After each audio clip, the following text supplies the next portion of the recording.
இருக்கும் இன்று செய்திகளுக்காக சரண்யா சுந்தராஜ் மற்றும் நான் தேவப்பிரியன். முதலில் தலைப்புச் செய்திகளை பார்க்கலாம். முதலமைச்சர் எடப்பாடி பழனிசாமி தலைமையில் அமைச்சரவை கூட்டம். பட்ஜெட் உள்ளிட்டவை குறித்து 2 மணி நேரம் ஆலோசித்ததாக தகவல். நெடுவாசல் போராட்டத்திற்கு ஸ்டாலின், அன்புமணி உள்ளிட்ட தலைவர்கள் நேரில் ஆதரவு. திட்டத்தை கைவிட மத்திய அரசை வலியுறுத்துவோம் என்று பாரதிய ஜனதா உறுதி.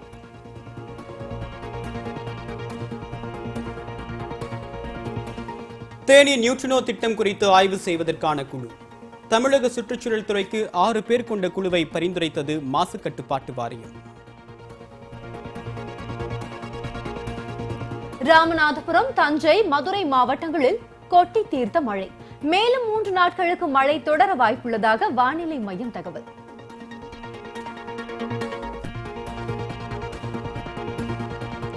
சசிகலாவை தமிழக சிறைக்கு மாற்ற நடவடிக்கை எடுக்கவில்லை. அதிமுக துணை பொதுச் செயலாளர் டிடிவி தினகரன் விளக்கம். ஜெயலலிதாவின் மரணம் தொடர்பாக நீதி விசாரணை நடத்தாவிட்டால் போராட்டம் என்ற ஓ பன்னீர்செல்வம் எச்சரிக்கை. அவசர வழக்காக ஓ பன்னீர்செல்வம் பதவியேற்றது ஏன் என்று தம்பிதுரை கேள்வி.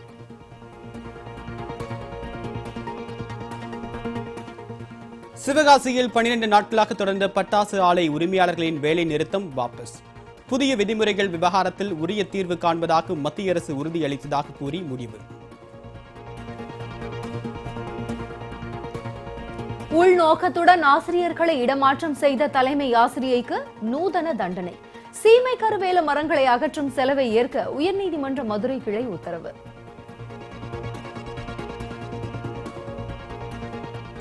சர்க்கரை நோயாளிகளுக்கு மருந்து இலவசம். கேரள மாநில பட்ஜெட்டில் அறிவிப்பு. இந்தியாவில் 70,000 கோடி ரூபாய் கருப்பு பணம் கண்டறியப்பட்டுள்ளது. சிறப்பு புலனாய்வு குழுவின் துணைத் தலைவர் தகவல்.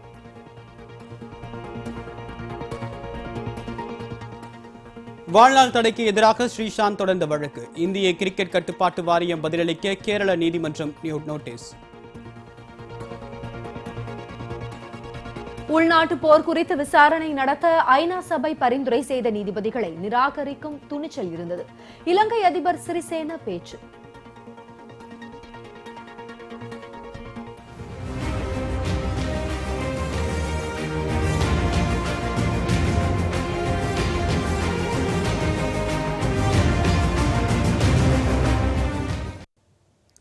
முதலமைச்சர் எடப்பாடி பழனிசாமி தலைமையில் நடைபெற்ற தமிழக அமைச்சரவை கூட்டத்தில் 2017-18 ஆண்டு பட்ஜெட்டில் இடம்பெற வேண்டிய முக்கிய அம்சங்கள் குறித்து ஆலோசிக்கப்பட்டது. எடப்பாடி பழனிசாமி முதலமைச்சராக தேர்வு செய்யப்பட்ட பிறகு முதன்முறையாக அமைச்சரவை கூட்டம் நடைபெற்றது. தலைமை செயலகத்தில் நடைபெற்ற இந்த கூட்டத்தில் நிதி அமைச்சர் ஜெயக்குமார் உட்பட அனைத்து அமைச்சர்களும் கலந்து கொண்டனர். சுமார் 2 மணி நேரம் நீடித்த இந்த கூட்டத்தில் பட்ஜெட்டில் இடம்பெற வேண்டிய முக்கிய அம்சங்கள் குறித்து விரிவாக ஆலோசிக்கப்பட்டதாக தெரிகிறது. மேலும் நீட் தேர்வில் இருந்து தமிழகத்திற்கு விலக்களிக்க கோரும் சட்ட மசோதாவிற்கு குடியரசுத் தலைவரின் இதுவரை ஒப்புதல் அளிக்காத நிலையில் மத்திய அரசுக்கு அழுத்தம் கொடுப்பது குறித்தும் கூட்டத்தில் விவாதிக்கப்பட்டதாக கூறப்படுகிறது. ஹைட்ரோ கார்பனுக்கு எதிரான போராட்டம் நெடுவாசலில் 16வது நாளாக தொடரும் நிலையில் மு.க. ஸ்டாலின், அன்புமணி உள்ளிட்ட தலைவர்கள் போராட்ட குழுவினரை சந்தித்து பேசினர்.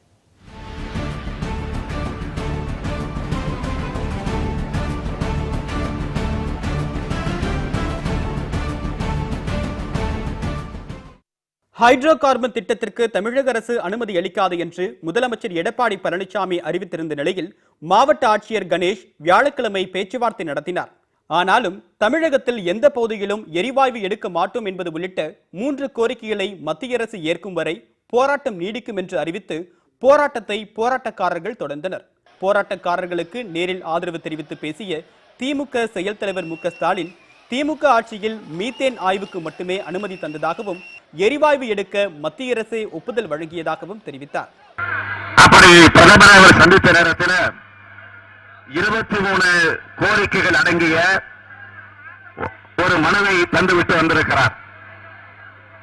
நான் வேதனையோடு சொல்லுகிறேன், அந்த 23 மனுக்களில் உங்களுடைய பிரச்சனை, இந்த நெடுவாசலில் நீங்கள் ஈடுபட்டிருக்கக்கூடிய இந்த போராட்டத்தினுடைய உணர்வை, அந்த 23 பிரச்சனைகளில் ஒரு பிரச்சனையாக சுட்டிக்காட்டப்பட்டிருக்கிறதா என்றால் சுட்டிக்காட்டப்படவில்லை. போராட்டம் நடைபெறும் இடத்திற்கு வருகை தந்த பாமக இளைஞரணி தலைவர் அன்புமணி ராமதாஸ் தமிழகத்திற்கு தொடர்ந்து காங்கிரஸ் மற்றும் பாரதிய ஜனதா அரசுகள் துரோகம் செய்து வருவதாக குற்றம் சாட்டினார். உங்களுக்கு ஒரு வசனம் பேச கை தட்டி ஏமாந்துடுறீங்க, அடுக்கு மொழியில பேசினா ஏமாந்துடுறீங்க, நடிச்சா ஏமாந்துடுறீங்க.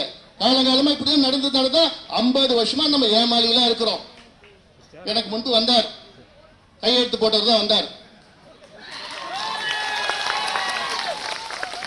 அவர் தான் கையெழுத்து போட்டாரு, இன்னைக்கு அவரே போடுறாரு. அவர் கையெழுத்து போட்டது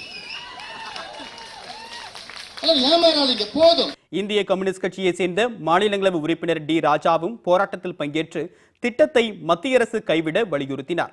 போராட்டக்காரர்களை வாழ்த்தி பேசிய மனிதநேய மக்கள் கட்சியின் தலைவர் ஜவாஹிருல்லா போராட்டக்காரர்களை தேச விரோதிகள் என்று பாஜகவினர் கூறுவதாக குற்றம் சாட்டினார். மாலையில் போராட்ட குழுவினரை சந்தித்த பாஜக மாநில பொதுச் செயலாளர் கருப்பு முருகானந்தம் விவசாயிகளுக்கு எதிரான திட்டத்தை கைவிட மத்திய அரசை வலியுறுத்துவோம் என்று கூறினார். சில நாட்களில் போராட்ட குழுவுடன் மத்திய அமைச்சர் தர்மேந்திர பிரதானை சந்திக்க உள்ளதாகவும் அவர் தெரிவித்தார். போராடுபவர்கள் தேச விரோதிகள் யாருமே சொல்ல முடியாது. போராட்டத்தின் மூலமா தான் வெற்றி கிடைக்கும், அது வேற. ஆனா எதுக்காக போராடுறோம்? போராட்டத்தை தூண்டுறதுக்காக சில சக்திகள் இருக்கு தமிழ்நாட்டில் இன்னைக்கு உருவாக்கப்பட்டிருக்கு. அதிலும் மத்திய அரசாங்கத்திற்கு எதிராக நரேந்திர மோடி, பாரத பிரதமர் நரேந்திர மோடி அவர்களுக்கு எதிராக போராட்டம் நடத்தணும்னு சொன்னா அதுக்காக பெரிய அளவில் பொருளாதார உதவிகள், பெரிய அளவில் சப்போர்ட், என்னென்னவெல்லாம் பண்ண முடியுமோ எல்லாத்தையும் பண்றதுக்கு சில அமைப்புகள் இன்னைக்கு உருவாக்கப்பட்டிருக்கு. அந்த அமைப்புகளை தான் பேசுறோமே தவிர கிராம மக்களுடைய போராட்டத்தை எந்த தலைவரும் கொச்சப்படுத்த மாட்டோம். இதனிடையே மாவட்ட ஆட்சியர் கணேசை போராட்டக்காரர்கள் சந்தித்து பேசுவார்கள் என்று எதிர்பார்க்கப்பட்டது. ஆனால் பேச்சுவார்த்தை எதுவும் நடைபெறாததை அடுத்து போராட்டம் தொடர்கிறது. நெடுவாசலில் தற்போது போராட்டம் நடத்துபவர்களின் கோரிக்கை சரியானதாக இல்லை என்று புதிய தமிழகம் கட்சியின் தலைவர் கிருஷ்ணசாமி விமர்சித்துள்ளார். கோவையில் செய்தியாளர்களிடம் பேசிய அவர், பைப் நடுவதன் மூலமாக புற்றுநோய் வரும் என்பது முட்டாள்தனமானது என்று விமர்சித்துள்ள அவர், ஹைட்ரோ கார்பன் திட்டத்தை செயல்படுத்தாவிடில் வாகனங்கள் எப்படி ஓட்டுவீர்கள் என்றும் அவர் கேள்வி எழுப்பினார். ஆனால் ஃபேஸ்புக்லையும் வாட்ஸ்அப்லையும் தொடர்ந்து பொய் புரட்ட போடுறாங்க. என்ன இம்பேக்ட் இருக்குங்கிறது உண்மையை சொல்லணும். நாம் யாரும் விவசாயியோட நிலத்தை பறிக்க சொல்ல, ஆனால் தவறாக சொல்லக்கூடாது. இவங்க டிமாண்டே தப்பு சரியில்லையே. எடுத்த எல்லா திட்டத்தையுமே தப்புன்னு சொன்ன அந்த திட்டத்தை இந்தியாவில் என்ன செயல்படுத்த முடியும்? Where is the water? Bengaluru சிறையில் இருக்கும் சசிகலாவை சென்னை சிறைக்கு மாற்ற விண்ணப்பிக்கும் திட்டம் ஏதும் இல்லை என்று அதிமுக துணை பொதுச் செயலாளர் டிடிவி தினகரன் தெரிவித்தார். சென்னை ராயப்பேட்டையில் உள்ள அதிமுகவின் தலைமை அலுவலகத்தில் செய்தியாளர்களிடம் பேசிய தினகரன், பொதுச் செயலாளர் நியமனம் தொடர்பான தேர்தல் ஆணையத்தின் கேள்விக்கு துணை பொதுச் செயலாளர் என்ற பெயரில் பதில் அனுப்பியதாக தெரிவித்தார். PH பாண்டியனோடு இணைந்து அதிமுகவை அழிக்கும் நோக்கத்தில் முன்னாள் முதலமைச்சர் பன்னீர்செல்வம் செயல்பட்டு வருவதாகவும் தினகரன் குற்றஞ்சாட்டினார். பட்ஜெட் கூட்டத்தொடரின் 2வது கூட்டம் மார்ச் 9ஆம் தேதி கூடவிருக்கும் நிலையில் அதிமுக நாடாளுமன்ற உறுப்பினர்களோடு தினகரன் ஆலோசனை மேற்கொண்டார். OPS PH பாண்டியன் இவர்களுக்கெல்லாம் என்ன நோக்கம் என்கிறது உங்களுக்கு தெரியும். புரட்சி தலைவர் கண்ட இந்த இயக்கத்தை புரட்சி தலைவர் மறைவுக்கு பிறகு அன்றைக்கும் இதே PH பாண்டியன் எப்படியெல்லாம் செயல்பட்டார் என்பது உங்களுக்கு தெரியும். இன்னொரு PH பாண்டியனாக இன்றைக்கு அவரோடு சேர்ந்து கொண்டு OPS எப்படியாவது இந்த இயக்கத்தை அழித்துவிட வேண்டும் என்று கங்கணம் கட்டிக்கொண்டு தன்னால் முதல்வர் பதவியில் தொடர முடியாமல் போனதால் அவர் இது போன்ற செயல்களிலே ஈடுபட்டு வருகிறார். ஜெயலலிதாவின் மரணம் தொடர்பாக மத்திய அரசு நீதி விசாரணைக்கு உத்தரவு இடவில்லை எனில் மாபெரும் எழுச்சி போராட்டம் நடத்தப்படும் என்று முன்னாள் முதலமைச்சர் O பன்னீர்செல்வம் தெரிவித்துள்ளார். சென்னை கிரீன்வே சாலையில் உள்ள தமது இல்லத்தில் செய்தியாளரிடம் பேசிய O பன்னீர்செல்வம், ஜெயலலிதாவின் மரணத்தில் உள்ள சந்தேகங்கள் அனைத்தையும் வெளியே கொண்டுவர நீதி விசாரணை நடத்தப்பட வேண்டும் என்று கேட்டுக் கொண்டார். இதற்காக வருகிற 8ஆம் தேதி உண்ணாவிரத போராட்டத்தில் ஈடுபட உள்ளதாக தெரிவித்த அவர், அன்று மாலை நீதி விசாரணைக்கு உத்தரவு இடப்படவில்லை என்றால் தமது போராட்டம் மாபெரும் எழுச்சி போராட்டமாக மாறும் என்றும் எச்சரிக்கை விடுத்தார்.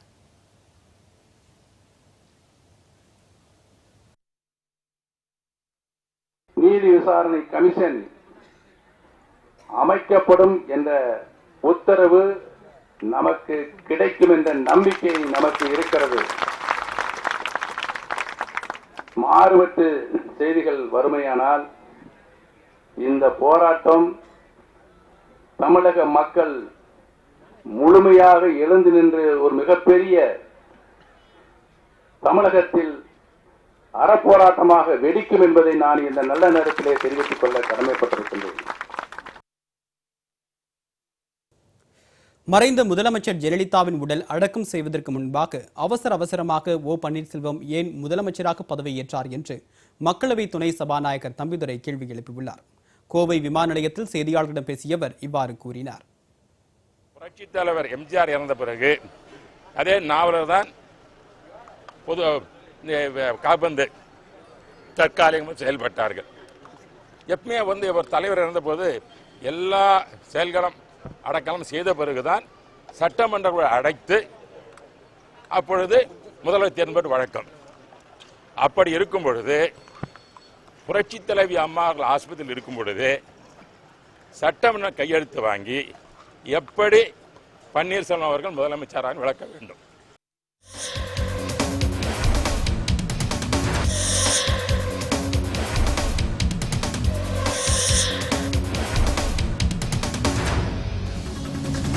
இனி தொடர்ந்து எக்ஸ்பிரஸ் 18 துரித செய்திகளை பார்க்கலாம்.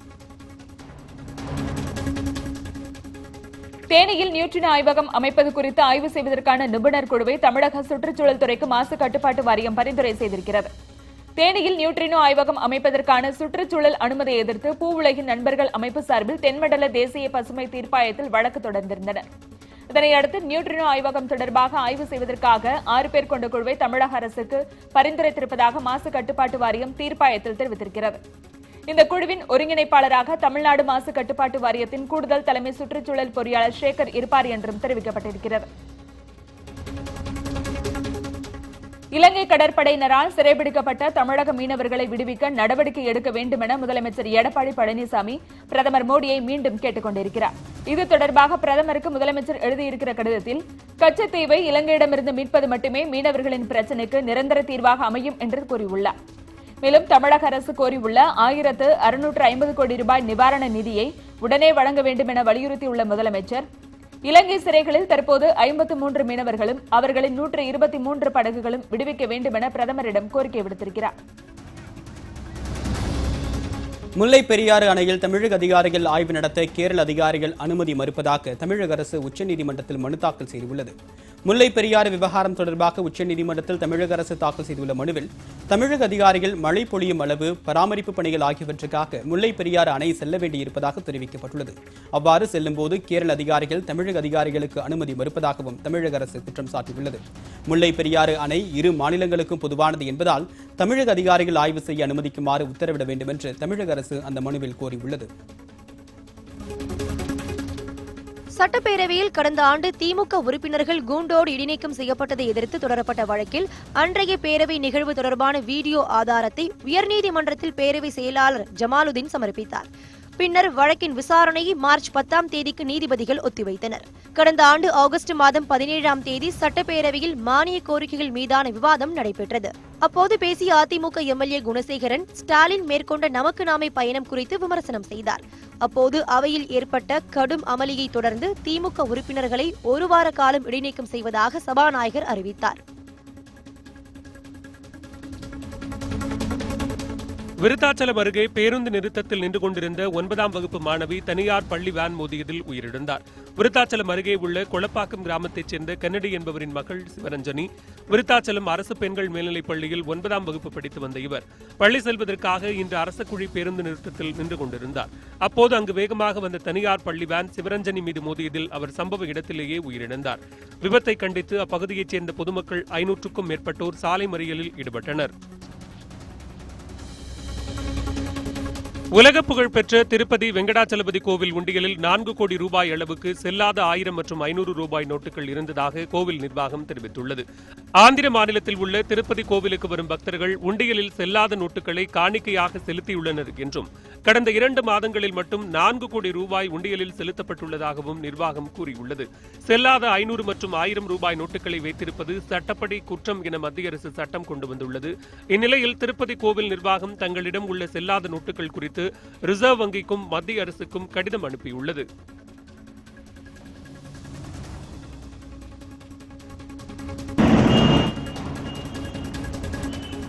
புதுச்சேரியில் 26 ஆண்டுகளுக்கு பிறகு குடிநீர் கட்டணத்தை அரசு உயர்த்தியுள்ளது. இந்த கட்டண உயர்வு ஏப்ரல் 1ஆம் தேதி முதல் நடைமுறைக்கு வரும் என்று அறிவிக்கப்பட்டுள்ளது. 1991ஆம் ஆண்டு முதல் வீடுகளுக்கு 1 யூனிட் 50 பைசாவிற்கு வழங்கப்பட்டு வருகிறது. அதேபோன்று வணிக நிறுவனங்களுக்கு 1 யூனிட் தண்ணீர் 6 ரூபாய்க்கு வழங்கப்பட்டு வருகிறது. வீடுகளுக்கு 1 யூனிட் 50 பைசாவிலிருந்து 3 ரூபாயாகவும், வணிக நிறுவனங்களுக்கு 6 ரூபாயிலிருந்து 10 ரூபாயாகவும் உயர்த்தப்பட்டிருப்பதாக பொதுப்பணித்துறை அறிவித்துள்ளது. புதுச்சேரியில் 80% மழை இல்லாத காரணத்தினால் வரும் கோடை காலத்தில் குடிநீர் தட்டுப்பாடு ஏற்படலாம் என்பதால் குடிநீர் கட்டணம் உயர்த்தப்பட்டிருப்பதாக அரசு விளக்கம் அளித்துள்ளது. தமிழகத்தில் அண்மையில் மூடப்பட்ட 500 கடைகளில் பள்ளிகள் மற்றும் வழிபாட்டு தலங்கள் அருகே அமைக்கப்பட்டிருந்த 325 டாஸ்மாக் மதுக்கடைகளும் அடங்கும் என சென்னை உயர்நீதிமன்றத்தில் தமிழக அரசு தெரிவித்துள்ளது. சமூக ஆர்வலர் பாடம் நாராயணன் தொடுத்த வழக்கில் பதில் மனு தாக்கல் செய்யுமாறு தமிழக அரசை சென்னை உயர்நீதிமன்றம் ஏற்கனவே கேட்டிருந்தது. இந்த வழக்கு தொடர்பான பதில் மனுவை டாஸ்மாக் நிறுவன இயக்குநர் தாக்கல் செய்தார். வறட்சி உள்ளிட்ட காரணங்களால் தற்கொலை செய்து கொள்ளும் விவசாயிகளின் குடும்பத்தினருக்கு இழப்பீடு வழங்குவது மட்டுமே தீர்வாகாது என்று உச்சநீதிமன்ற நீதிபதிகள் கூறியுள்ளனர். தற்கொலை செய்து கொள்ளும் விவசாயிகளின் குடும்பத்தினருக்கு வழங்கப்படும் இழப்பீட்டை முறைப்படுத்த கோரி குஜராத்தை சேர்ந்த தனியார் அமைப்பு மனு தாக்கல் செய்தது. அப்போது விவசாயிகளின் தற்கொலைக்கான பின்னணி காரணங்களை அறிந்து உறுதியான திட்டங்களை வகுக்க வேண்டும் என்றும் நீதிபதிகள் தெரிவித்தனர். விவசாயிகள் வாங்கிய கடனை திருப்பிச் செலுத்த முடியாத சூழல் ஏன் எழுகிறது என்று ஆராய வேண்டும் என்றும் நீதிபதிகள் கூறினர். இதற்கு பதிலளித்த மத்திய அரசு தற்கொலைகளை தடுக்க அமைக்கப்பட்ட குழுக்கள் மாநில அரசுகளுடன் இணைந்து செயல்பட்டு வருவதாகவும் தெரிவித்துள்ளது.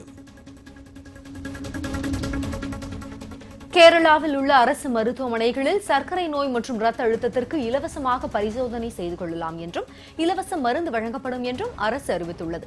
கேரள சட்டப்பேரவையில் நிதியமைச்சர் ஐசக் நிதிநிலை அறிக்கையை தாக்கல் செய்தார். அதில் பொருளாதாரத்தில் பின்தங்கியுள்ள 20 லட்சம் குடும்பங்களுக்கு இலவச இணையதள வசதி அளிக்கப்படும் எனவும் மன வளர்ச்சி குன்றிய குழந்தைகளின் பொழுதுபோக்கு, உடல் நலம் மற்றும் கல்வி சார்ந்த சிறப்பு பூங்காக்கள் அமைக்கப்படும் என்றும் தெரிவிக்கப்பட்டுள்ளது. இந்த பூங்காவில் பிசியோதெரபி, ஆலோசனை, சிறப்பு கல்வி சார்ந்த தகவல்கள் வழங்கப்படும் எனவும் அமைச்சர் தெரிவித்தார். நிதிநிலை அறிக்கை முன்கூட்டியே சமூக வலைதளங்களில் வெளியானதாக கூறி எதிர்க்கட்சியினர் வெளிநடப்பு செய்தனர். இந்திய ராணுவத்தில் உயர் அதிகாரிகளின் வீடுகளில் கீழ்நிலை வீரர்கள் வேலை செய்வதற்கு கட்டாயப்படுத்துவது தொடர்பாக புகார் எழுப்பிய ராணுவ வீரர் இறந்து கிடந்தார். கேரள மாநிலம் கொல்லத்தை சேர்ந்த ராணுவ வீரர் ராய் மேத்யூ ராணுவத்தில் உயர் அதிகாரிகளின் வீடுகளில் கீழ்நிலை வீரர்கள் வேலை செய்வதற்கு கட்டாயப்படுத்துவது தொடர்பான வீடியோவை சமூக வலைதளத்தில் பதிவேற்றம் செய்திருந்தார். அதில் ராணுவ அதிகாரிகளின் குழந்தைகளை பள்ளிக்கு நாய்களை நடைபயிற்சிக்கும் வீரர்கள் அழைத்து செல்வது போன்ற காட்சியில் இடம்பெற்றிருந்தனர். இதுகுறித்து விசாரணை நடத்த ராணுவம் உத்தரவிட்டிருந்த நிலையில் நாசிக்கில் உள்ள ராணுவ மையத்தில் ராய் மேத்யூவின் உடல் அழுகிய நிலையில் மீட்கப்பட்டது. அவர் இறந்து 8 நாட்களாகி இருக்கலாம் என்று காவல்துறையினர் தெரிவித்தனர். இதனிடையே கொல்லத்தில் செய்தியாளர்களிடம் பேசிய மேத்யூவின் மனைவி பினி தனது கணவரின் மரணத்தில் சந்தேகம் இருப்பதாக தெரிவித்துள்ளார். பாடல் திருட்டு குற்றச்சாட்டில் பாப் பாடகி ஷக்கீரா மீது வழக்கு தொடரப்பட்டுள்ளது. கொலம்பியாவை சேர்ந்த பிரபல பாப் பாடகி ஷக்கீரா மற்றும் பாடகர் கார்லோ விவஸ் இணைந்து கடந்த ஆண்டு லா பிகிஸ்லெடா என்னும் பாப் ஆல்பத்தை வெளியிட்டனர்.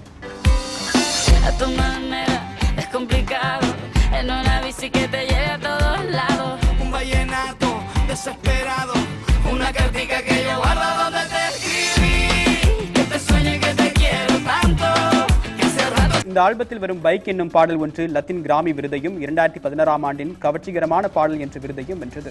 இந்த பாடலில் உள்ள பல பகுதிகளை 10 ஆண்டுகளுக்கு முன்பு வெளியான தன்னுடைய பாடலில் இருந்து திருடிவிட்டதாக கியூபா நாட்டு இசையமைப்பாளர் லிவம் என்பவர் புகார் தெரிவித்துள்ளார். தற்போது ஸ்பெயினில் வாழ்ந்து வரும் லிவம் அந்நாட்டு நீதிமன்றத்தில் இது தொடர்பாக ஷக்கீரா மற்றும் கார்லோ விவஸ் மீது வழக்கு தொடுத்துள்ளார். தம் மீதான வாழ்நாள் தடையை நீக்க கோரி கிரிக்கெட் வீரர் ஸ்ரீசாந்த் தொடர்ந்த வழக்கில் பதிலளிக்குமாறு இந்திய கிரிக்கெட் கட்டுப்பாட்டு வாரியத்திற்கு கேரள உயர்நீதிமன்றம் நோட்டீஸ் அனுப்பியுள்ளது. கடந்த 2013ஆம் ஆண்டு நடைபெற்ற IPL கிரிக்கெட் போட்டியின் போது ஸ்பாட் பிக்சிங்கில் ஈடுபட்டதாக கூறி ஸ்ரீசாந்த் உள்ளிட்ட 3 வீரர்கள் கைது செய்யப்பட்டனர். இதையடுத்து ஸ்ரீசாந்துக்கு வாழ்நாள் தடை விதித்து BCCI உத்தரவிட்டது. இதனிடையே டெல்லி நீதிமன்றம் ஸ்ரீசாந்த் உள்ளிட்ட 3 வீரர்களையும் விடுதலை செய்தது. தனக்கு விதிக்கப்பட்ட வாழ்நாள் தடையை நீக்க வலியுறுத்தி ஸ்ரீசாந்த் கேரள உயர்நீதிமன்றத்தில் வழக்கு தொடர்ந்திருந்தார். தமிழ் திரைப்பட நடிகர் மற்றும் நடிகைகளின் பல்வேறு சர்ச்சைக்குரிய புகைப்படங்களை பாடகி சுசித்ரா தமது ட்விட்டரில் பதிவிட்டுள்ளார். அண்மையில் நடிகர் தனுஷ் தனது நண்பர்களுடன் சேர்ந்து தன்னை தாக்கியதாக சுசித்ரா ட்விட்டரில் பதிவிட்டார். பின்னர் தனது கணக்கு ஹேக் செய்யப்பட்டதாக கூறினார். இந்நிலையில் இன்று மீண்டும் சில சர்ச்சைக்குரிய புகைப்படங்கள் அவரது ட்விட்டர் பதிவில் வெளியாகின. எனினும் சிறிது நேரத்தில் அந்த புகைப்படங்கள் நீக்கப்பட்டன. சுசித்ராவின் ட்விட்டர் கணக்கு ஹேக் செய்யப்பட்டுள்ளதாக பதிவிடப்பட்டுள்ளது. இதனால் அவரது ட்விட்டர் உண்மையிலேயே ஹேக் செய்யப்பட்டதா அல்லது அவரே இந்த படங்களை பதிவிட்டாரா என்று சந்தேகம் எழுந்துள்ளது. மற்ற செய்திகளை ஒரு சிறு இடைவேளைக்கு பிறகு பார்க்கலாம். தொடர்ந்து இணைந்திருங்கள். இது 8 திக்கும் இன்று.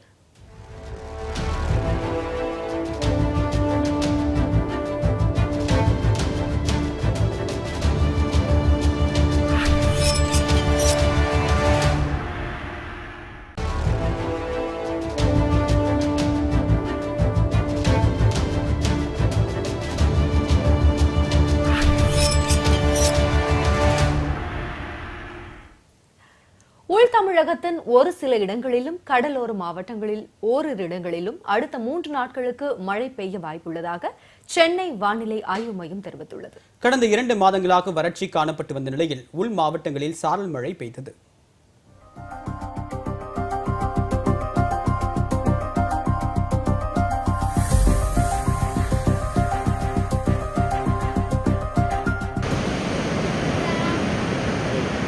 தென்மேற்கு வங்கக்கடலிலும் குமரி கடல் பகுதியின் மேற்பரப்பில் உள்ள வளிமண்டல மேல் அடுக்கிலும் குறைந்த காற்றழுத்த தாழ்வு நிலை உருவாக்கி உள்ளதாக சென்னை வானிலை ஆய்வு மையம் தெரிவித்துள்ளது. இதனால் உள் மாவட்டங்களில் மழை பெய்ய வாய்ப்புள்ளதாகவும் வட தமிழகத்தில் வறண்ட வானிலையே நிலவும் என்றும் ஆய்வு மையம் கணித்துள்ளது. மேலும் கடலோர மாவட்டங்களில் ஓரிரு இடங்களிலும் அடுத்த 3 நாட்களுக்கு மழை பெய்ய வாய்ப்புள்ளதாக கூறியுள்ள வானிலை ஆய்வு மையம் அதிகபட்சமாக சேலத்தில் 36 டிகிரி செல்சியஸும் வேலூர் மற்றும் திருச்சியில் 34 டிகிரி செல்சியஸும் வெப்பம் பதிவானதாக தெரிவித்துள்ளது. மதுரையில் கடந்த சில நாட்களாகவே கடும் வெயில் சுட்டெரித்து வந்த நிலையில் காலை முதலே மாலை வரை பெய்த மழையால் மக்கள் மகிழ்ச்சி அடைந்துள்ளனர். சாலைகளில் மழைநீர் பெருக்கெடுத்து ஓடியது.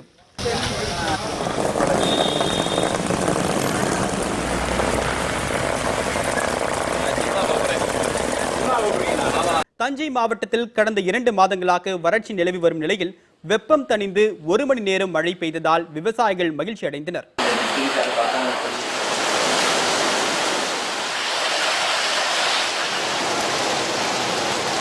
ராமநாதபுரம் மாவட்டத்தில் பாம்பன், மண்டபம், தங்கச்சிமடம், ராமேஸ்வரம் ஆகிய இடங்களில் சாரல் மழை பெய்தது. அதேபோன்று காரைக்குடி, பரமக்குடி மற்றும் அதன் சுற்றுவட்டார பகுதிகளில் இதமான குளிர்ந்த காற்றுடன் மழையும் பெய்தது.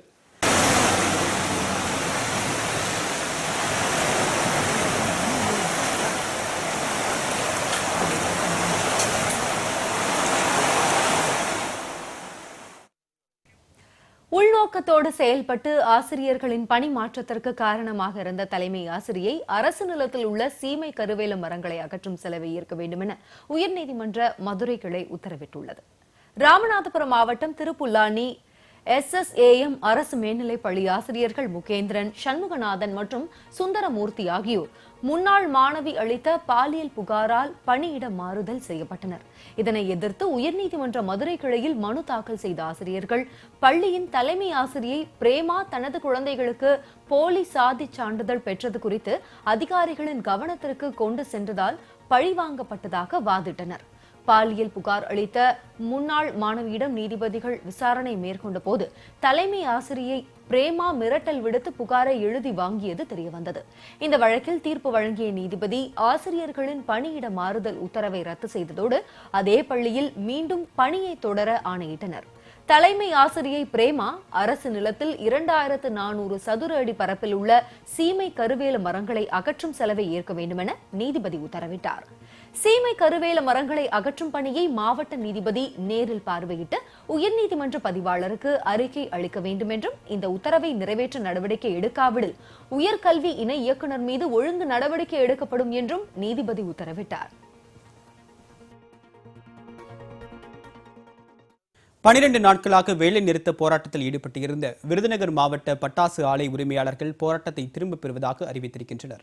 பட்டாசு கடைகளுக்கான புதிய வரைவு விதிமுறைகளை நீக்க வலியுறுத்தி விருதுநகர் மாவட்ட பட்டாசு ஆலை உரிமையாளர்கள் வேலை நிறுத்த போராட்டத்தில் ஈடுபட்டனர்.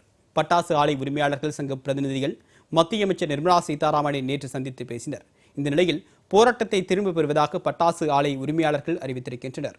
பட்டாசு கடைகளுக்கான விதிமுறைகள் குறித்து சென்னை உயர்நீதிமன்றத்தில் தொடரப்பட்ட வழக்கில் 5 விதிமுறைகளை தளர்த்திக் கொள்ள மத்திய வெடிபொருள் கட்டுப்பாட்டுத்துறை முன்வந்திருப்பதாக போராட்டத்தை திரும்பப் பெறுவதாக ஆலை உரிமையாளர்கள் தெரிவித்திருக்கின்றனர்.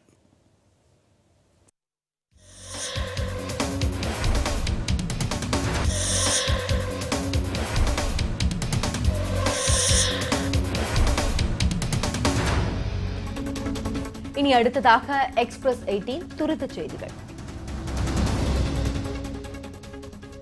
நீட் தேர்வில் இருந்து தமிழகத்திற்கு விலக்களிப்பது குறித்து பரிசீலிக்கப்படும் என்று மத்திய மனிதவள மேம்பாட்டுத்துறை அமைச்சர் பிரகாஷ் ஜவடேகர் கூறியுள்ளார். இன்று காலை சென்னை வந்த அவர் தலைமை செயலகத்தில் முதலமைச்சர் எடப்பாடி பழனிசாமியை சந்தித்தார். அப்போது நீட் தேர்வில் இருந்து தமிழகத்திற்கு மத்திய அரசு விலக்களிக்க வேண்டும் என்ற கோரிக்கை முன்வைக்கப்பட்டது.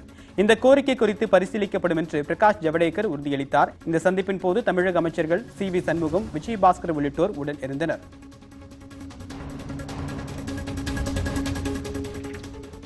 ஈரோடு மாவட்டம் அந்தியூர் அருகே தண்ணீரின்றி வாழைத்தோட்டம் காய்ந்ததால் விவசாயி ஒருவர் மாரடைப்பு ஏற்பட்டு உயிரிழந்ததாக உறவினர்கள் கூறியுள்ளனர்.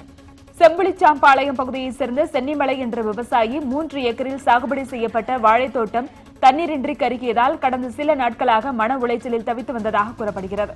இந்நிலையில் வழக்கம் போல இன்று வாழைத்தோட்டத்தை பார்த்துவிட்டு வீட்டிற்கு வந்தபோது மாரடைப்பு ஏற்பட்டு சென்னிமலை மயங்கி விழுந்திருக்கிறார். இதனையடுத்து மருத்துவமனைக்கு கொண்டு செல்லும் வழியிலேயே அவர் உயிரிழந்ததாக உறவினர்கள் கூறியுள்ளனர்.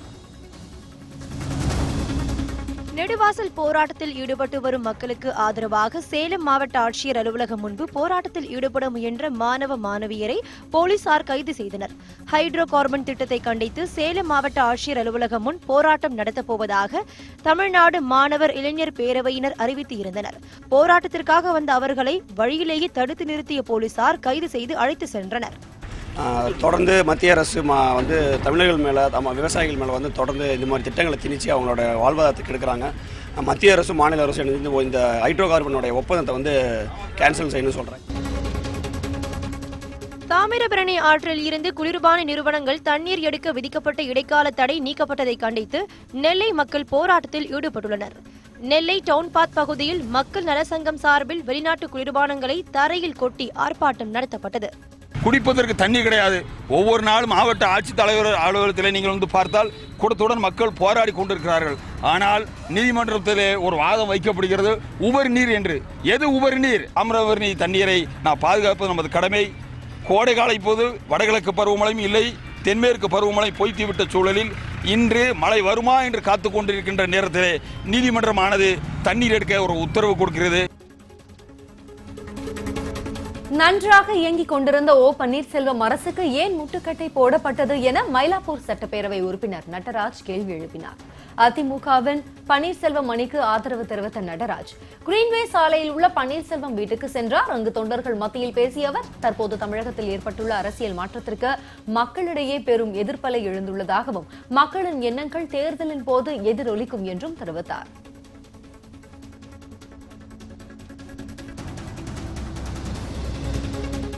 நன்றாக சென்று கொண்டிருந்த ஒரு வண்டியை நிறுத்தி எல்லோரும் கூடி தேர் எடுக்க வேண்டாமா?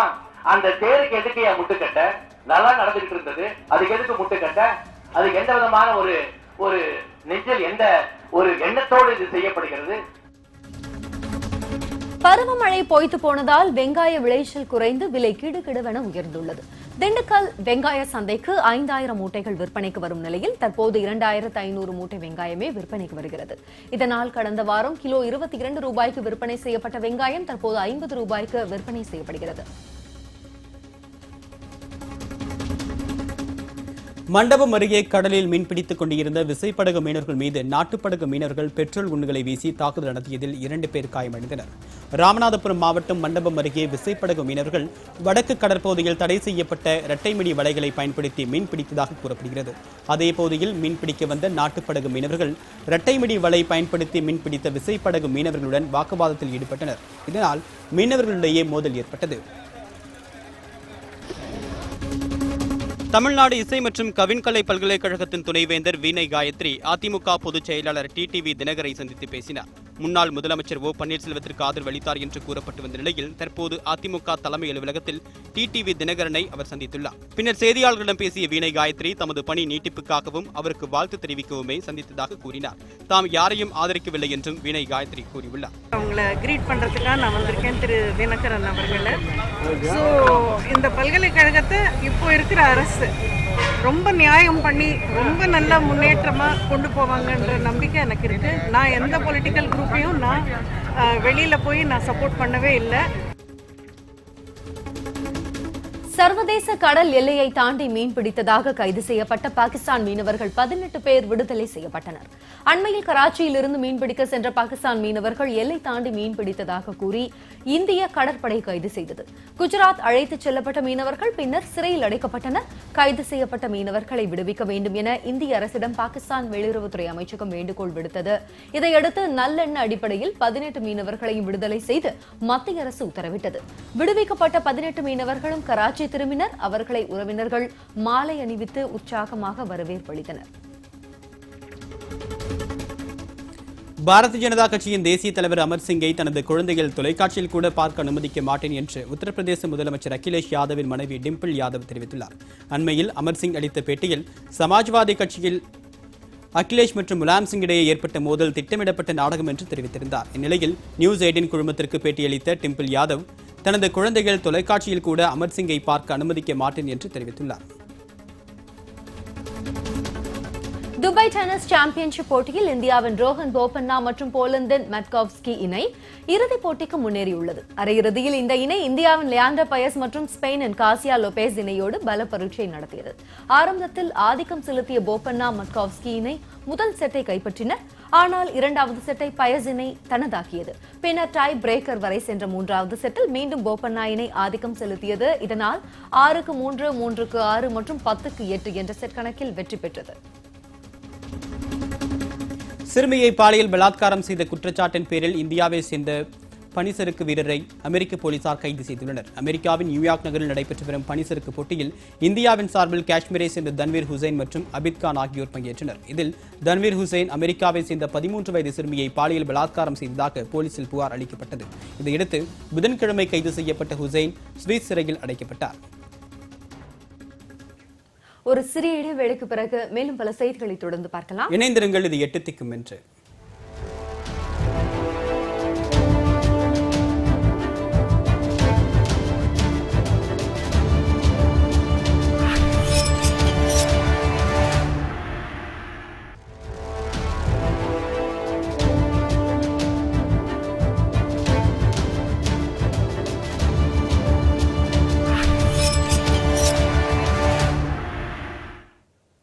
விமானப்படையின் தொழில்நுட்ப பிரிவு நாட்டின் பாதுகாப்புக்கு முதுகெலும்பாக விளங்குவதாக தாம்பரம் விமானப்படை நிகழ்ச்சியில் குடியரசுத் தலைவர் பிரணப் முகர்ஜி தெரிவித்துள்ளார்.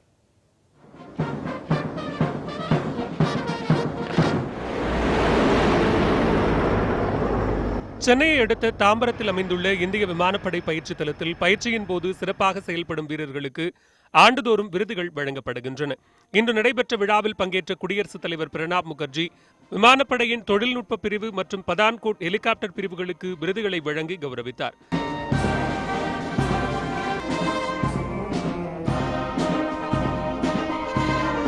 அத்துடன் விமான பயிற்சி நிலையத்திற்கு என தேசிய அங்கீகாரம் வழங்குவதற்கான தனி கொடியை அறிமுகப்படுத்தினார்.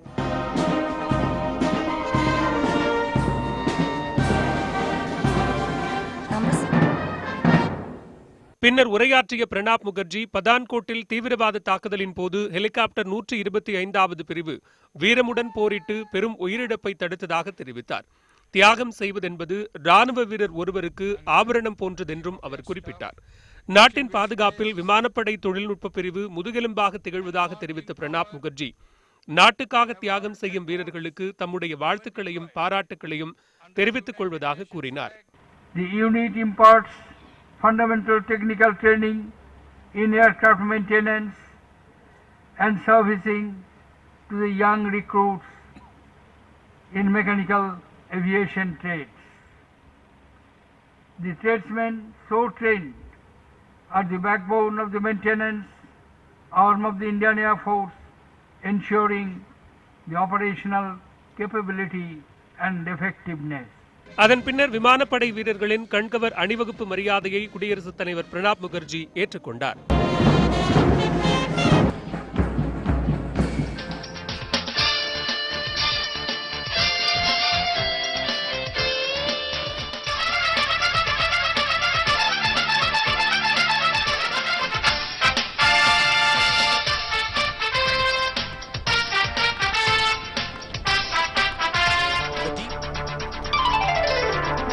இந்த நிகழ்ச்சியில் தமிழக பொறுப்பு ஆளுநர் வித்யாசாகர் ராவ், அமைச்சர் டி ஜெயக்குமார் உள்ளிட்டோர் பங்கேற்றனர். நிகழ்ச்சிக்கு பின்னர் விமானப்படை வீரர்களின் விமான சாகச நிகழ்ச்சி நடைபெற்றது.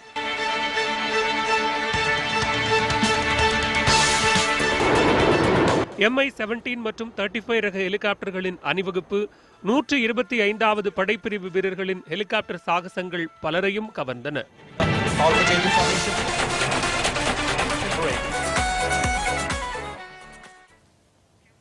கடலூர் மாவட்டம் கீழூரில் ONGC எடுக்கும் இயற்கை எரிவாயுவால் நிலத்தடி நீருக்கு பாதிப்பு ஏற்பட்டுள்ளது என்றும் கையகப்படுத்தப்பட்ட நிலங்களுக்கு இதுவரை இழப்பீடு வழங்கவில்லை என்றும் கிராம மக்கள் புகார் தெரிவித்துள்ளனர். கடலூர் மாவட்டம் கீழூர் ஊராட்சிக்குட்பட்ட பெரிய கோவில் குப்பத்தில் கடந்த 2014ஆம் ஆண்டு முதல் எண்ணெய் மற்றும் இயற்கை எரிவாயு எடுக்கும் ONGC ஆலை செயல்பட்டு வருகிறது. பெரிய கோவில் குப்பத்திலிருந்து பெத்தநாயக்கன் குப்பம் வரை சுமார் 12 கிலோமீட்டர் தூரம் குழாய்கள் பதித்து இந்த எரிவாயு கொண்டு செல்லப்படுவதாக கூறுகின்றனர் இப்பகுதி மக்கள். குடியிருப்புகள் மற்றும் விளைநில பகுதிகள் வழியே எரிவாயு குழாய்கள் கொண்டு செல்லப்படுவதாகவும் இதனால் குடிநீர் மஞ்சள் நிறத்திலும் அவ்வப்போது எண்ணெய் கலந்து வருவதாகவும் இப்பகுதி மக்கள் குற்றம் சாட்டுகின்றனர்.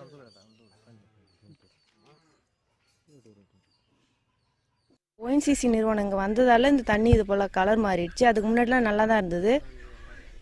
ரொம்ப மஞ்சளாக இருக்குது, குடிக்கலாம் முடியாது, குடித்தாலும் பிசு பிசுன்னு இருக்கிற மாதிரி இருக்கும் தண்ணி. எண்ணெய் மிதங்கும் தண்ணியிலாம், குளிக்கலாம் முடியாது, மேலாம் குழகுழன்னு இருக்கும். எண்ணெய் நிறுவனம் பயன்படுத்திய வேதியியல் வெடிபொருளால் பெரிய கோவில் குப்பம் கிராமத்தைச் சேர்ந்த கலியன் என்ற விவசாயியின் ஆழ்துளை கிணறு சேதமடைந்து விட்டதாகவும் அதனை சீரமைக்க கூட ONGC நிறுவனத்தினர் முன்வரவில்லை என்ற குற்றச்சாட்டையும் முன்வைக்கின்றனர். எங்கள் ஊரில் இப்போ கிணத்தடி நீர் சுத்தமாக பாதிச்சு, போர் 4-5 போர் எல்லாமே சுத்தமாக வீணாக போயிட்டுது. குளத்து இந்த நாங்கள் நிற்கிற இடத்துக்கிட்ட ஒரு குளம் இருக்குது. அந்த குளம்லாம் பசங்க குளிச்சிக்கிட்டு எல்லாம் விளாண்டுக்கிட்டு எனி டைம் இருந்த குளம் இப்போ பார்த்தீங்கன்னா குளத்து தண்ணி மாறி போச்சு. குளிச்சா அரிக்கும், அப்படியே பிசு பிசுன்னு ஒட்டும், மேலே பூரா எல்லாமே அப்படி இருந்துட்டு இருக்கு. நிலத்தடி நீர் மாசுபாடு அடைவதால் ONGC நிறுவனத்தை அகற்ற வலியுறுத்தி விரைவில் போராட்டம் நடத்தப்படும் என்று கிராம மக்கள் எச்சரித்துள்ளனர். அதிமுக பொதுச் செயலாளர் சசிகலா நியமிக்கப்பட்டது தொடர்பாக டிடிவி தினகரன் அளித்த பதிலை ஏற்க முடியாது என்று தேர்தல் ஆணையம் சசிகலாவுக்கு கடிதம் எழுதியுள்ளது. அதிமுக பொதுச் செயலாளராக சசிகலா நியமிக்கப்பட்டதை எதிர்த்து முன்னாள் முதலமைச்சர் O பன்னீர்செல்வம் அணியைச் சேர்ந்த மைத்ரேயன் தேர்தல் ஆணையத்திடம் புகார் அளித்திருந்தார். இந்த புகார் குறித்து விளக்கமளிக்க வேண்டும் என்று தேர்தல் ஆணையம் உத்தரவிட்டிருந்தது. இதையடுத்து கடந்த 28ஆம் தேதி டெல்லியில் உள்ள தலைமை தேர்தல் ஆணையத்தில் டிடிவி தினகரன் விளக்க கடிதம் அளித்தார். இந்த நிலையில் அதிமுகவுக்கு தேர்தல் ஆணையம் அனுப்பியுள்ள கடிதத்தில் தேர்தல் ஆணையத்தின் அதிமுக நிர்வாகிகள் தொடர்பான குறிப்பேட்டில் தினகரன் பெயர் இல்லை என்று தெரிவித்துள்ளது. இதனால் சசிகலாவோ அல்லது அவரால் அங்கீகரிக்கப்பட்ட ஒருவரின் பதிலை மார்ச் 10ஆம் தேதிக்குள் அனுப்ப வேண்டும் என்று தேர்தல் ஆணையம் கடிதம் எழுதியுள்ளது.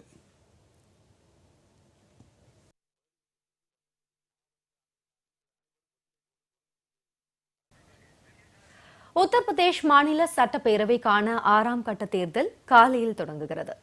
உத்தரப்பிரதேஷ் மாநில சட்டப்பேரவைக்கான தேர்தல் 7 கட்டங்களாக நடைபெற்று வருகிறது.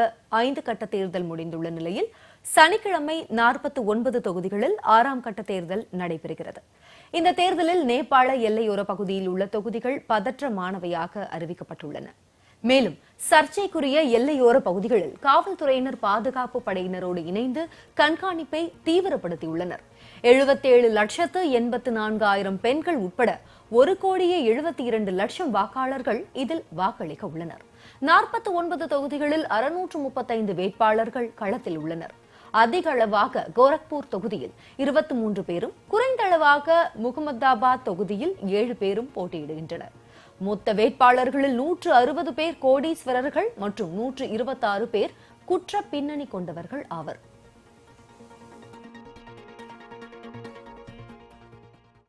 மணிப்பூர் நிலங்களின் கிரீடம் என்று பொருள்படும்.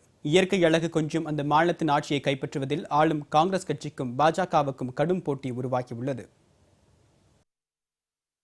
60 சட்டப்பேரவை தொகுதிகளை கொண்ட மணிப்பூர் மாநிலத்தில் கடந்த 15 ஆண்டுகளாக காங்கிரஸ் ஆட்சி நடைபெற்று வருகிறது. மாநில அரசை எதிர்த்து ஒருங்கிணைந்த நாகா கவுன்சில் நடத்தி வரும் பொருளாதார தடை போராட்டம் தேர்தலில் முக்கிய விவாத பொருளாகியுள்ளது. ஆளும் காங்கிரஸ் கட்சி போராட்டத்தை முடிவுக்கு கொண்டு வரவில்லை என்று குற்றம் சாட்டும் பாஜக ஊழல், சட்ட ஒழுங்கு பிரச்சினை குறித்தும் பரப்புரை செய்தது. அதே நேரத்தில் நாகா கவுன்சிலுக்கும் மத்திய அரசுக்கும் ஏற்பட்ட உடன்படிக்கையில் இடம்பெற்றுள்ள விவரங்களை வெளியிட வேண்டும் என்று காங்கிரஸ் கட்சி வலியுறுத்தி வருகிறது. இதனிடையே மணிப்பூர் சிறப்பு ஆயுத சட்டத்திற்கு எதிராக 16 ஆண்டுகளாக போராட்டம் நடத்தி வந்த இரோம் ஷர்மிளா தனது போராட்டத்தை கைவிட்டு தேர்தல் பாதைக்கு திரும்பியுள்ளார். அவரின் மக்கள் எழுச்சி நீதி கூட்டணி சார்பில் 3 வேட்பாளர்கள் நிறுத்தப்பட்டுள்ளனர். இந்த சூழ்நிலையில் சனிக்கிழமை முதற்கட்ட தேர்தலை சந்திக்கிறது மணிப்பூர். 38 தொகுதிகளில் 1643 வாக்குச்சாவடிகளில் காலையில் வாக்குப்பதிவு தொடங்குகிறது. 168 வேட்பாளர்கள் களத்தில் உள்ளனர். 19,09,000 வேட்பாளர்கள் வாக்களிக்க தகுதி பெற்றிருக்கின்றனர். 2ஆம் கட்ட தேர்தல் மார்ச் 8ஆம் தேதி நடைபெறுகிறது. இலங்கையில் நடைபெற்ற கடைசி கட்ட போரின் போது நடைபெற்றதாக கூறப்படும் மனித உரிமை மீறல்கள் குறித்து ஐநா பரிந்துரைத்த பன்னாட்டு விசாரணையை தடுக்கும் துணிச்சல் தனக்கு இருந்ததாக அதிபர் சிறிசேன கூறியுள்ளார். ஸ்ரீலங்கா சுதந்திரா கட்சியின் செயற்குழு கூட்டத்தில் பேசிய சிறிசேன, இலங்கை கடைசி கட்ட போரின் போது நடைபெற்றதாக கூறப்படும் முறைகேடுகள் தொடர்பாக பன்னாட்டு நீதிபதிகள் அடங்கிய விசாரணை குழுவை அமைப்பதற்கு ஐக்கிய நாடுகள் சபை நிர்பந்தித்ததாக கூறினார். எனினும் தனக்கிருந்த துணிச்சல் காரணமாக அந்த கோரிக்கையை நிராகரித்ததாக சிறிசேன கூறினார். இதற்கிடையே தமிழ் தேசிய கூட்டமைப்பைச் சேர்ந்த நாடாளுமன்ற உறுப்பினர்கள் போர்க்குற்றம் தொடர்பான விசாரணைக்கான கால அவகாசத்தை நீட்டிக்கக்கூடாது என்று வலியுறுத்தியுள்ளனர்.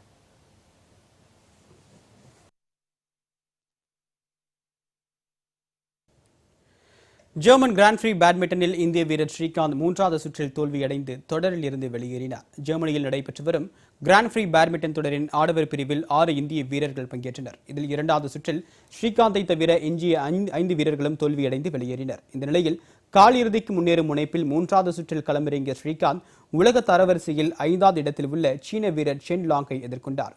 விறுவிறுப்பாக நடைபெற்ற இந்த போட்டியில் சீன வீரருக்கு ஸ்ரீகாந்த் கடும் நெருக்கடி கொடுத்தார். இருப்பினும் நுணுக்கமான ஆட்டத்தை வெளிப்படுத்திய சீன வீரர் சென் லாங் 21-19, 22-20 என்ற நேர் செட் கணக்கில் போராடி வெற்றி பெற்று கால் இறுதிக்கு முன்னேறினார். இதன் மூலம் இந்திய வீரர்கள் அனைவரும் தோல்வியடைந்து தொடரில் இருந்து வெளியேறினர்.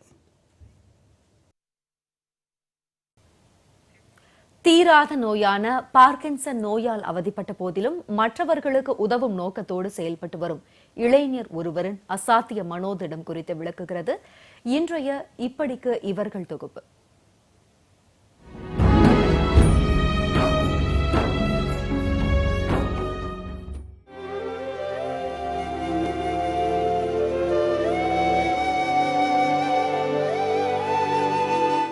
வயசுல டைஃபாய்டு ஜுரம் வந்துச்சு. டைஃபாய்டு ஜுரத்தில் பிரெயின் அட்டாக் ஆகி பிரெயினில் உள்ள அணுக்கள் உற்பத்தி நரம்பு மண்டலம் வீக் ஆகிடுச்சு. அதுக்கு ஆப்ரேஷன் பண்ணி தான் குணமானதுலாம். ஆனால் குணப்படுத்துறது கேரண்டி கிடையாது. எங்கேயா போய் செத்துலான்ற முடிவில் தான் வந்தேன். அப்போ ஜிக்மர் ஹாஸ்பிட்டலில் ட்ரீட்மெண்ட் எடுக்கிறாங்கன்னு சொன்னாங்க. இப்போ ஜிக்மர் ஹாஸ்பிட்டல் போனப்போ அவங்க சொன்னாங்க, மாத்திரை தான் சாப்பிட்ணும், மாத்திரை தான் இது தீர்வு. அட்மிஷன் பண்ண அனுப்பிச்சிட்டாங்க. ஒரு நாளைக்கு 32 மாத்திரை சாப்பிட்டே ஆகணும். காலையில் தூங்கி எழுந்திரிச்ச உடனே மாத்திரை போட்டு தான் யூரினோ மோஷனோ வரும். ஒரு வாட்டி பஸ்ஸில் ஏற்ற மாட்டேன்ட்டாங்க.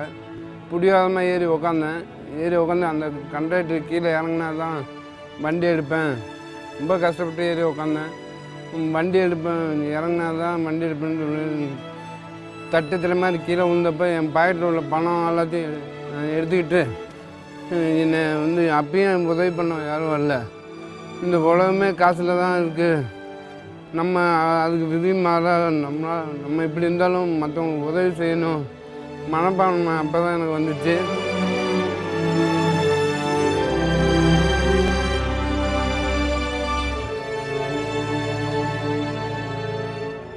யார் முடியாமல் இருந்தாலும் எனக்கு அவனுக்கு ஏதாவது ஹெல்ப் பண்ணணும். என்னால் முடிஞ்ச ஹெல்ப் பண்ணிகிட்டு இருக்கேன், பண்ணுவேன், பண்ணிக்கிட்டே இருக்கேன். முதியோர் ரோட்டில் முடியாமல் படுத்துக்கணும் எல்லாத்தையும் கூப்பிட்டு போய் வைத்தியம் பார்த்து கூப்பிட்டு போய் தான் என்னோடய குறிக்கோள், என்னோடய லட்சியமும் அதான். அதில் தான் எனக்கு முழு சந்தோஷமும் இருக்குது.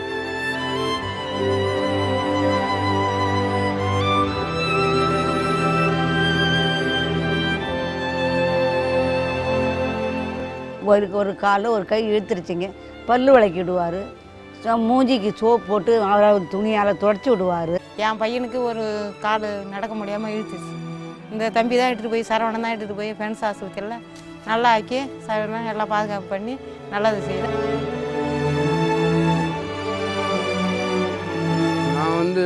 முடியாமல் கண்டிஷன் இருந்தாலும் அந்த கஷ்டப்படுறவங்களை பார்த்து என்னால் தாங்க முடியாமல் நான் கீழே விழுந்தாலும் மற்றவங்கள நோயை காப்பாற்றணும், அவங்களுக்கு உதவி பண்ணணுன்ற எண்ணத்தில் ஒரு நாளைக்கு மினிமம் 10லேருந்து 15 வாட்டி கீழே விழுவேன்.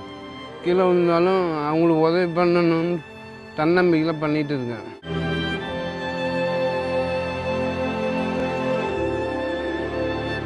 மனநோய், கண் தெரியாதவங்க, இவங்களோட யார் யார் முடியாமல் இருக்காங்களோ அவங்க பாதுகாக்கணும். அதான் என்னோடய குறிக்கோள், என்னோடய லட்சியம்.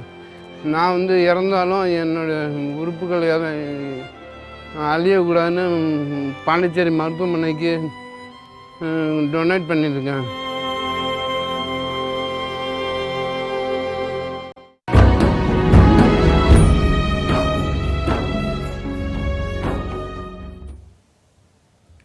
உன்னத உள்ளம் குறித்த ஒரு செய்தி தொகுப்பை பார்த்தோம். மேலும் அண்மை செய்திகளுக்கு தொடர்ந்து இணைந்திருங்கள். இது நியூஸ் 18 தமிழ்நாடு.